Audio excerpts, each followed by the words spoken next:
welcome to my channel. Today I'm going to be sharing with you our 8th grade curriculum choices for the school year of 2025 to 2026. And so if you enjoy this type of content and other homeschool and lifestyle content, please remember to subscribe and let's get into it. All right, so this is the first of several curriculum videos that are going to be coming out over the next several weeks. So I have an 8th grader, which we're going to talk about today, a 7th grader, a 5th grader, a 3rd grader, and I'm gonna go over a few like preschool type things as well. And then we'll have a group work or family work or morning basket video, however you name it, that will come out after those as well, just to show what we do together as a family.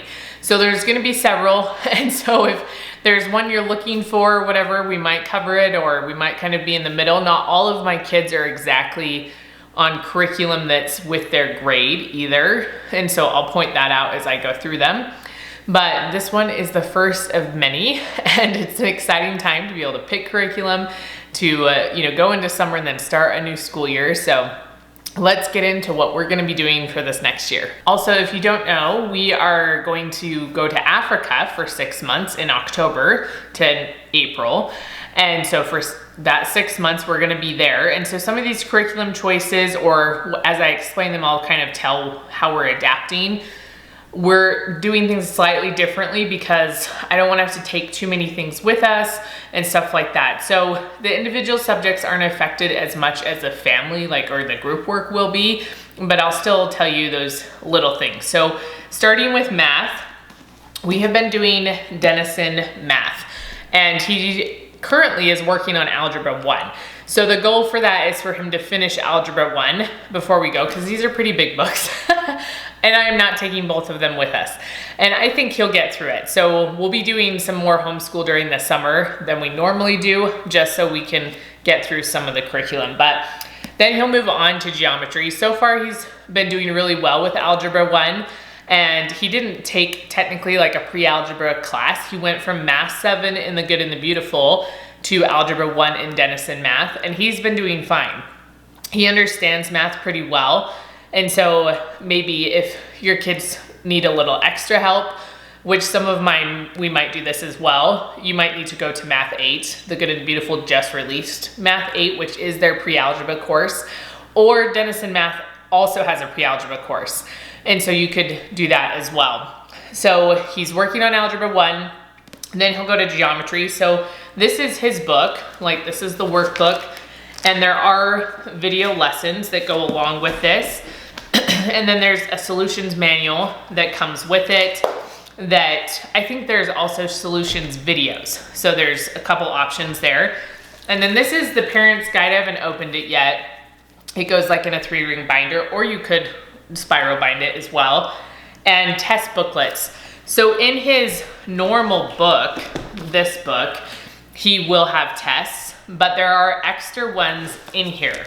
So if he takes a test, which this did just happen, that he struggled with, then he can retake the test, but it has different questions and stuff, so there's other options for that. And he did much better the second time because he made a constant mistake.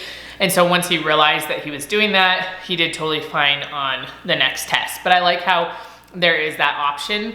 Something else I like about Denison, this was your guys' recommendation. It was loud and clear in the comments that this is what kind of math we should do. But I really didn't want to do something online. I know some online courses still have stuff you have to write out and figure out problems, but I really like math being a very hands-on experience and having a book that you're working through problems and things like that. So there is still the video aspect of it, but then there's the workbook, and so far he's mostly been able to do it by himself. He corrects it by himself. That's kind of the goal. And then if he has questions, he'll come and ask us. And my husband's really, really, really good at math, and I'm sort of good at math. If I see a book or other problems that are similar, I can figure it out. But so far, he hasn't really needed too much of our help. So it's nice too if you are not very good at math, or it's very intimidating for you. This is totally fine for a student. So far, he's just been able to watch the videos and work through it. And then the solution manuals are so great. I loved those in the Good and the Beautiful for their Math 7, and then they now have it for Math 8. Because then if I wasn't sure, it just said it right there. So that's what we're gonna keep doing.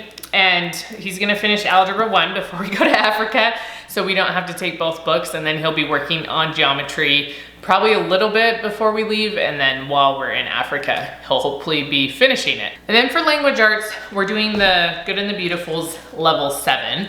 And so this is a little bit more advanced. I think if you start it from the beginning, or you have a kid that can start it from the beginning and they're ready to read and all that kind of stuff, then it could be on grade level, but which is kind of the case for his sister that's just younger than him. She'll be going into 7th grade and doing level 7.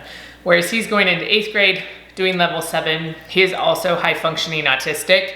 And so language arts, reading, grammar has always been a little trickier for him. He is getting better at it. And so that's why he's gonna be on level 7 for this next school year. And it comes with a course book, a course companion book, so that you can have a friend while you do your language arts.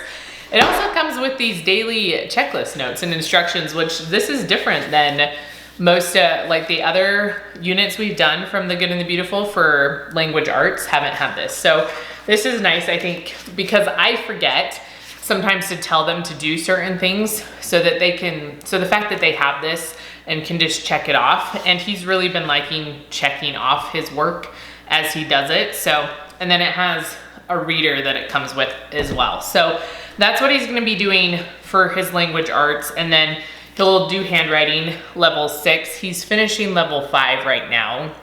And so his sister that's just younger than him is on, she's close to the last level, and he's on level 6 because again, he doesn't really like to do it. It's a little bit more challenging, and it incorporates cursive, and which I do love about that, because a lot of kids aren't learning cursive nowadays, but it's also something that he doesn't like as much, the cursive part of it.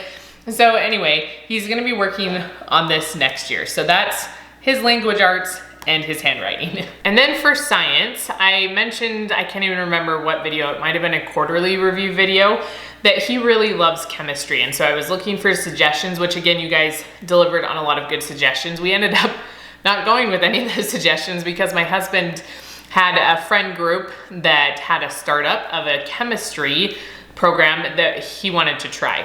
And so that's what we're going to be trying out.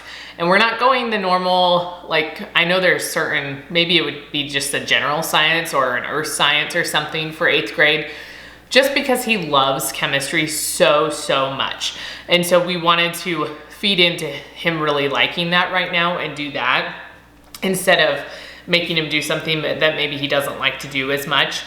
So this one, it doesn't have like a book because it's online, but it will have like lab questions, which was something that my husband liked about it too, that he'd have to write out answers or think through problems that way.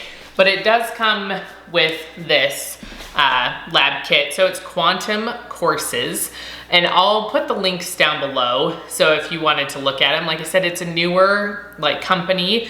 And it was super fast. He lives in California, and one of the chemicals had leaked a little bit, and he was super fast at sending a replacement.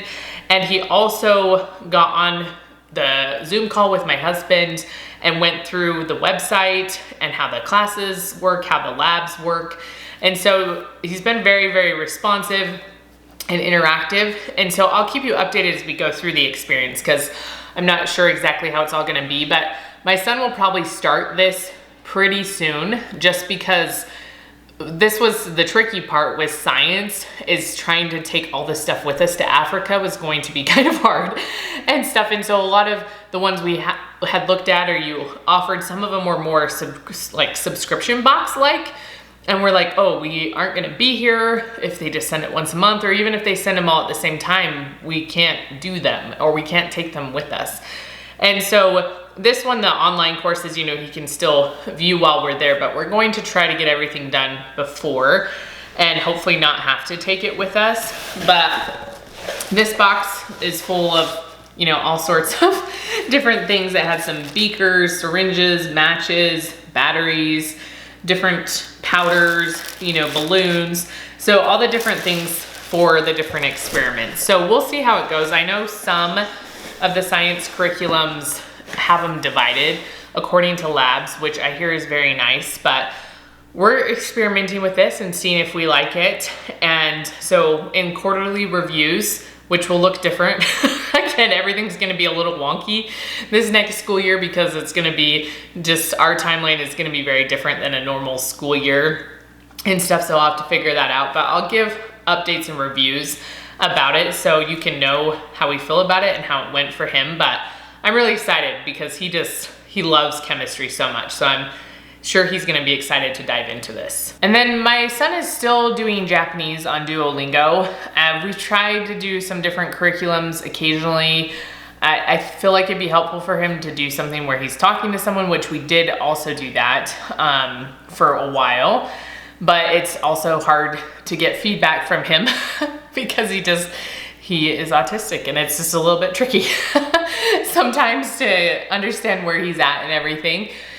We did just recently get a subscription to Rosetta Stone and for French because the African country we're going to speaks French. And so we might end up doing something like that with him because we're part of Open Ed, which is a charter school, and they'll pay for those subscriptions. And so we might try it. If we like it for French, we might try it for him for Japanese. We'll see. Because when you do the lifetime one, you get access to all the languages, but it's only like good for one person, right? Because it's like updating the languages as you go. Anyway, and so we're gonna try that out and we're gonna see if we wanna try it with him. And that would be something that he could still do in Africa because it's on the computer. And then also with typing, we'll probably just do something on the computer as well.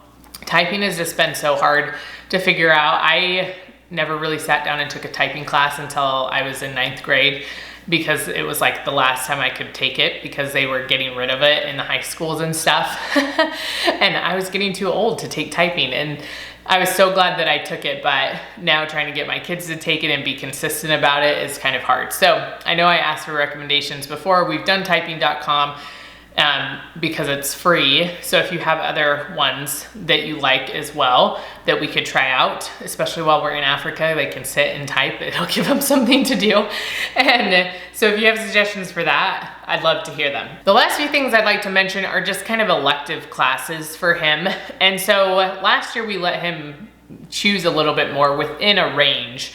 I was like, these are the classes I'm willing to find something for or do something or that cater to your interests. And so this year, it has to be a little more specific because we're gonna be in Africa for some of that time. And so we decided to, for the basically next 6 months that we're still home, do some sort of gym class with him. Since our kids are homeschooled and he doesn't play too many sports. He's done a little bit of basketball and a little bit of track, and he does enjoy swimming, but trying to participate in some of these events is very hard for him and very stressful. And so I was like, well, maybe we can set up our own gym class, bike riding, do some running, maybe some little bits of lifting, just to get him a little bit more familiar with the movements and things like that, because he just isn't. And just with normal gym things like sit-ups and push-ups and things like that.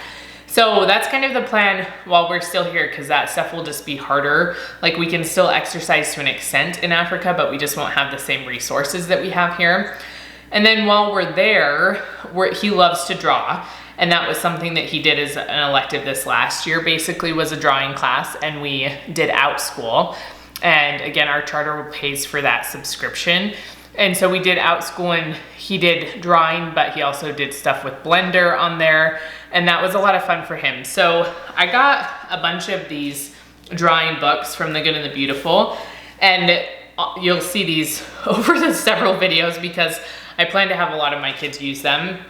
And they probably will use different ones because these are, I can't even see where it is right here. It's level 1. I was looking for like a number 1. And this is level 5, right? And then everything in between. And so some of my younger kids might use this one because they're more simple drawings. And then my older kids can go through this. And then I also just have this drawing 100 fun and easy trees for all ages. So this one, you know, can kind of cater to all of them. Maybe we'll use it at Christmas time while we're in Africa. But, and so that's one thing. And then we're also going to try to do Procreate. We have never used Procreate before, but I know a lot of people like it. So I guess if you have feelings about it, good or bad, let me know down in the comments. Or if you have other drawing programs, just because it's something like we can take one tablet and everyone can share it and draw stuff on it. And so it's not a whole lot of extra space in our packing and things like that. So that's one of the things. And then also probably some coding. He loves to code, and so does his sister that's just younger than him. My husband's kind of in charge of that. So I don't know what exactly they'll be using because he is more familiar with the programs. He's an economics professor and does coding for his job to find data sets and all that kind of stuff. And so he knows that stuff. So that's something he helps them with. I don't do anything with that. I just look, it's just a bunch of numbers and weird computer marks to me. But anyway, and so that's kind of the plan. I don't know, again, exactly what. We still have some time to figure that out. But those are things that we can do a lot easier there when we just don't have access to all the resources that we do here. All right, that's my 8th graders curriculum for this upcoming school year. I hope you enjoyed it. And if you enjoyed this one, there's more coming. So there's more joy to fill your life pretty soon. And so you can look forward to those. And remember to give this video a thumbs up, and I will see you next time.